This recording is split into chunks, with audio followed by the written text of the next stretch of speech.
saurions parler de l'arbre sans pouvoir les définir comme étant un grand végétal dont sa tige ligneuse se ramifie à partir d'une certaine hauteur au-dessus du sous-sol. Il s'agit bien sûr de l'arbre qui a ses trois parties, les branches, les troncs ainsi que les racines.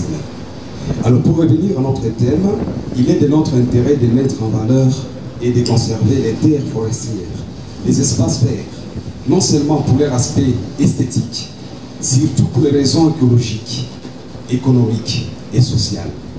Au fil du temps, les arbres ont toujours été intrinsèquement liés à l'évolution de la biodiversité terrestre, d'autant plus que l'oxygène, l'eau, les aliments et les médicaments dépendent des forêts, constituant ainsi une charnière dans l'adaptation et l'atténuation du réchauffement climatique. Ainsi donc, l'arbre joue des rôles importants. Le premier, c'est dans la vie de l'homme, et le second, dans l'écosystème. Mais comment est-ce possible? Alors, dans la vie de l'homme, l'arbre joue les rôles psychologiques.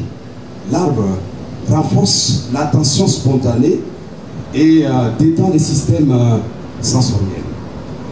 Il détend également et permet qu'il y ait un bon loisir. Ainsi, les arbres fournissent l'ombre et ont un caractère récréatif.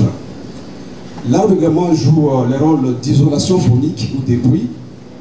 Les arbres ou autres types de végétaux peuvent former des écrans qui ont la capacité de réduire l'intensité des bruits des véhicules et ainsi que les bruits des industries brillantes, les cas, n'est-ce pas, de la ville minière de Colosie. L'arbre également joue les rôles décoratifs. Les arbres peuvent être utilisés dans les aménagements spécifiques comme les jardins, les parcs d'ornement, la végétation de berges, les autoroutes et immeubles.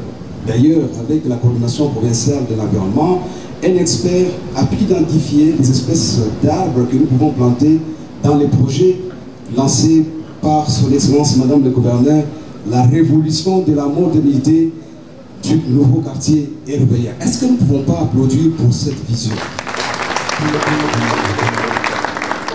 Deuxièmement, l'arbre joue les rôles pour les écosystèmes. L'arbre permet de lutter contre la pollution. Ainsi dit, l'arbre joue les rôles dans la purification de l'air.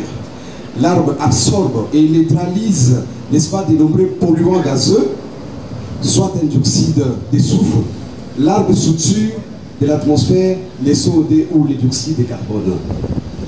L'arbre lutte également contre les ruissellements ainsi que l'érosion. Il intercepte et emmagasine de l'eau des pluies à la surface des feuilles et des branches, réduisant ainsi la descente vers les sols, favorisant son infiltration pour ainsi diminuer le ruissellement et l'érosion en retardant, n'est-ce pas, la formation des débits de pointe.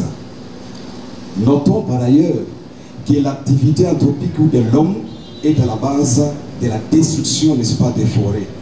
Ainsi donc, il appuie dans son rôle de Jeanne d'Arc, je cite ici son Excellence Fifi Massouda Saïni, gouverneur de province, de pouvoir relever les défis de la gestion environnementale. Le pilier 5, n'est-ce pas, du développement de notre province dans la phase 24-28 est axé sur le reboisement.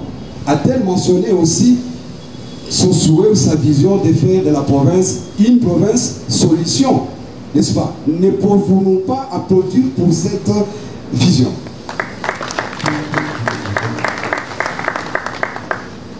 Enfin, ce 5 décembre constitue ou est mémorable pour notre province parce qu'il y a des activités clés.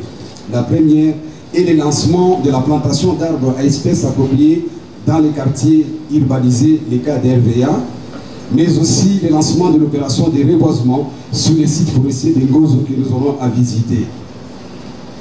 En définitive, je ne pourrais que dire merci.